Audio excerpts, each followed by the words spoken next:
Hello, welcome back to my channel. If you're new here, my name is Mary, and today's video is going to be the end of the year book tag. I should've told you that I loved you one more time. I saw Jen Campbell do this video, and I don't remember if I did it last year. I don't think I did, or if I did it really late.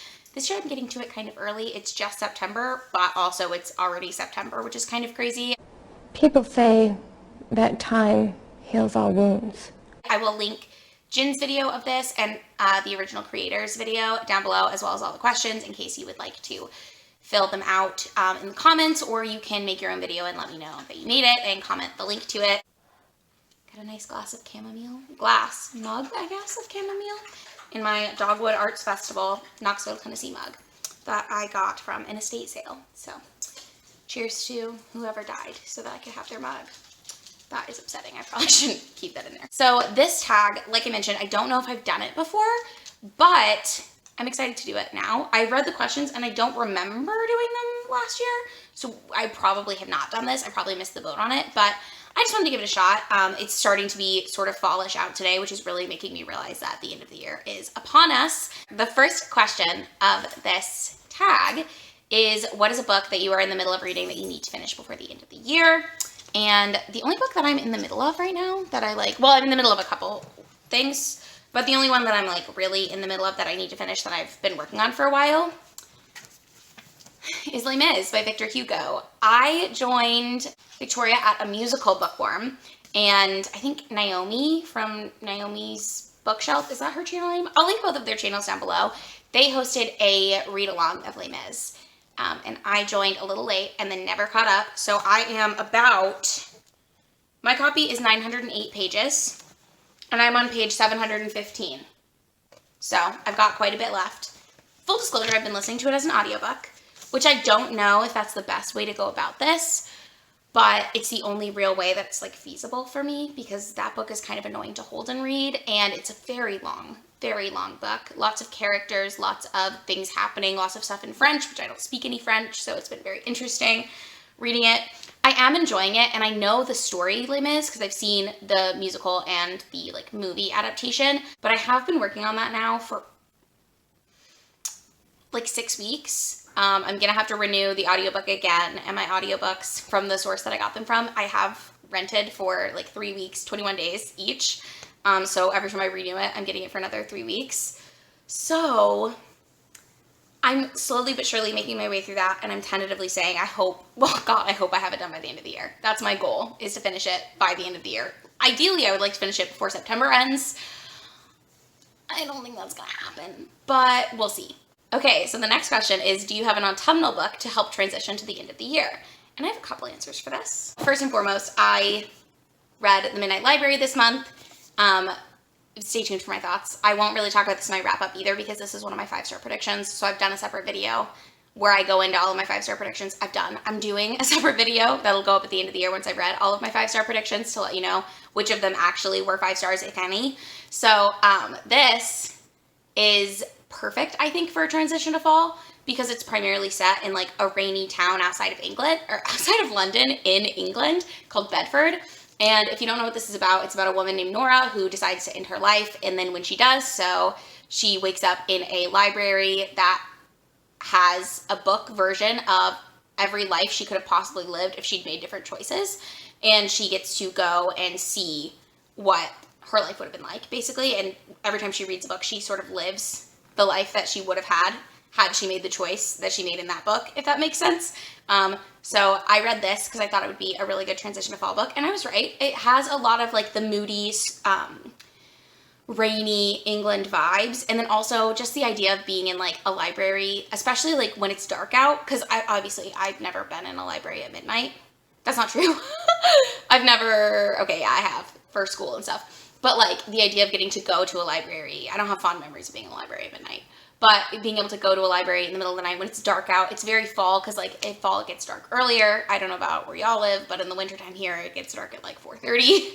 So 4:35 probably. But yeah, I really liked this for that. I just liked the atmosphere. So I would recommend that if you're looking for a transition book. I have 2 other ones that I'm hoping to read by fall time. One of them is Ninth House by Leigh Bardugo. I believe the sequel to this either just came out or is coming out really, really soon. I have not read this yet. I really want to read it. I'm going to try to convince one of my friends from high school to buddy read it with me. I'm going to see if she is available. I'll link her TikTok down below. That's where she does or her book talk, I guess. That's where I saw that she has this book and is interested in reading it. So I'm hoping that she'll want to buddy read with me. I need to follow up with her on that. Sorry, this one has a sticker on it, so I'm peeling the sticker off. It's driving me nuts. This is I don't think it's dark academia. I think it has the vibes because it's set on campus at Yale, but it's in a secret society at Yale that I think the people who are in that secret society have some sort of magical ability. First of all, I love the idea of following a secret society. I think that's such an interesting concept. I'm very excited to read this. I just think conceptually it's a really cool concept. And also I think it's back to school. So that's one of the things that I always look for a fall transition book. Because that's something that always makes me think of fall. And it's also slightly speculative, and I love a light speculative fiction. Middle Game by Sean McGuire would be another really good example of the type of light speculative fiction. Honestly, even The Midnight Library, because it does involve sort of time travel, parallel universes type of thing. And then the last book that I'm hoping to read and that I'm actually about to start right now, or relatively soon. This is on my September TBR. It's Prep by Curtis Sittenfeld. And all I know about this is that it is a YA contemporary set at an all-girls boarding school, I believe. So I'm really excited to read this as well. I don't know, again, anything about the plot, but I just love a school setting for this time of year. The third question is there a new release that you are still waiting for? And so, the book that I'm going to say I think is technically already out, but it's The Heart Principle by Helen Huang. I read The Bride Test last year and absolutely loved it, and I have not yet picked up a copy of The Heart Principle, and I honestly haven't read The Kiss Quotient, which is the first book in that series of standalones. It's an adult contemporary romance, and every romance follows, I think it's a member of sort of a family of, I think they're Vietnamese American. One of the main characters in each of the couples is on the spectrum. And so they have autism spectrum disorder, and I just think that the representation, at least in The Bride Test, was really well done, and sort of rang really true. And so I am excited to read the rest of these. But I do want to read The Bride Test first, but I do also want to read The Heart Principle before the end of the year, because again, that's one of my 5-star predictions for the year. So the next question is, what are 3 books that you need to read by the end of the year? This was really hard for me to completely narrow down, but I said The Hero of Ages by Brandon Sanderson, which is the 3rd book in the Mistborn trilogy. I'm currently reading the 2nd book, The Well of Ascension. I read the 1st book, The Final Empire, last month and really loved it, so I'm reading the 2nd book right now. These take me a while to get into and to read, just because it's not even densely written. It's just, I feel like it takes a lot of brain power because it's set in a world that is nothing like the world that we live in. So the culture is different, the people are different, everything is different about it. So that means that I can't I don't know, I feel like in some books I can just sort of not skim, but slip into the world really easily because it's more realistic.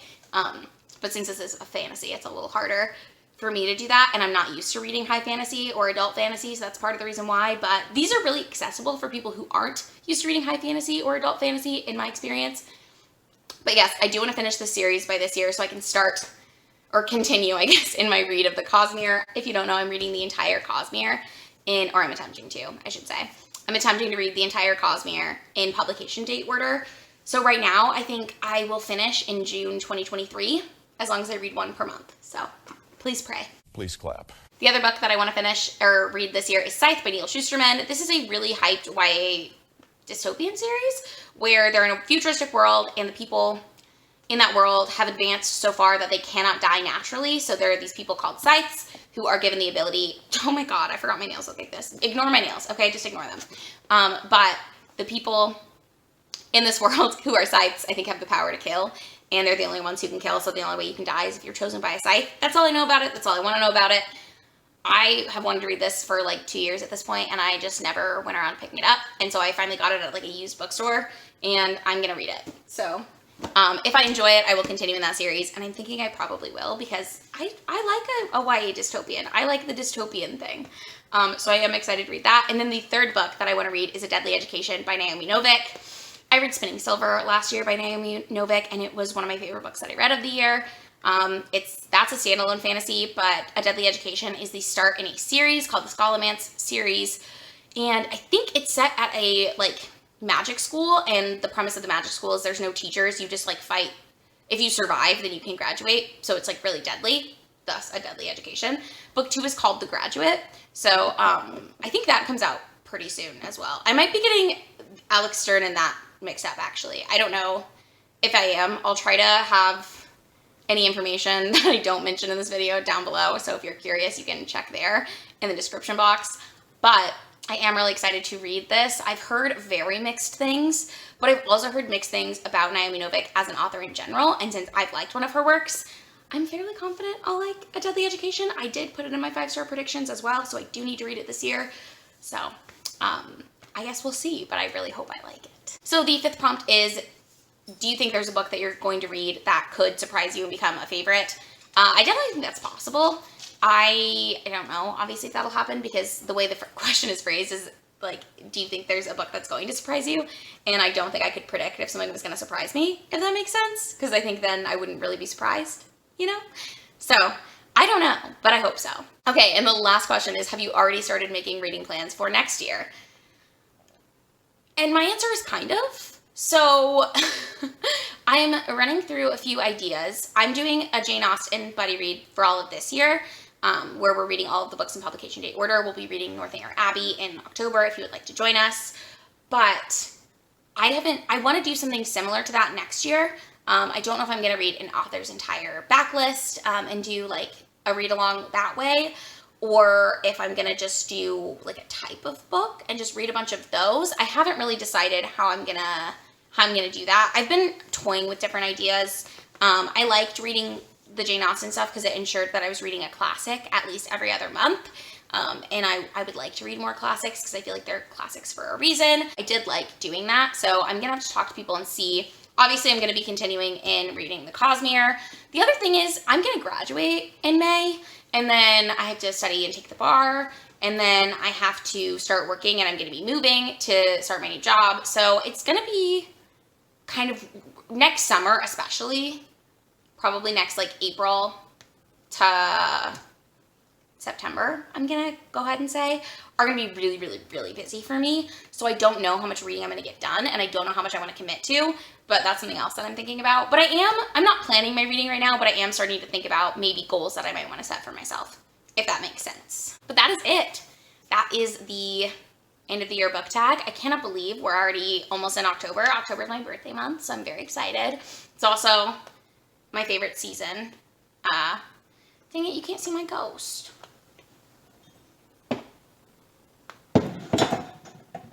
I love my ghost. It's also my favorite like holiday season, so I'm really excited to, obviously I've already started decorating kind of, but I got some more like bookish decor that I'm really excited to put up from Etsy. I'll do like an unboxing probably when that comes in and show it to you somehow. If you made it to this point in the video, comment a pumpkin emoji and make sure to let me know, you know, what's your favorite season? I would love to know. Also, don't forget to subscribe to my channel if you have not already, as I would love to see you. And I post 2 videos every single week, mostly on bookish content.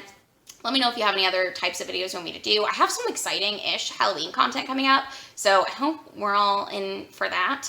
I think it's going to be fun. I've planned a few little fun things that I think are going to be a good time. But with that being said, if you enjoyed this video, make sure to give it a thumbs up. Don't forget to check out the channels that I have linked down below that have already done this tag. And don't forget to tag me in your video if you do this tag. Actually, I don't think you can tag me because I don't have enough subscribers. But if you come back up to this video and comment a link to your video, I will go watch it. And I would love to see it. If you've already done this or you have last year's or something that you want me to watch, link that as well. I'm always looking for new channels to follow. But thank you so much for getting to this point in the video. I'm sorry, it's been kind of a rambly one. And I will see you in the next one. Bye!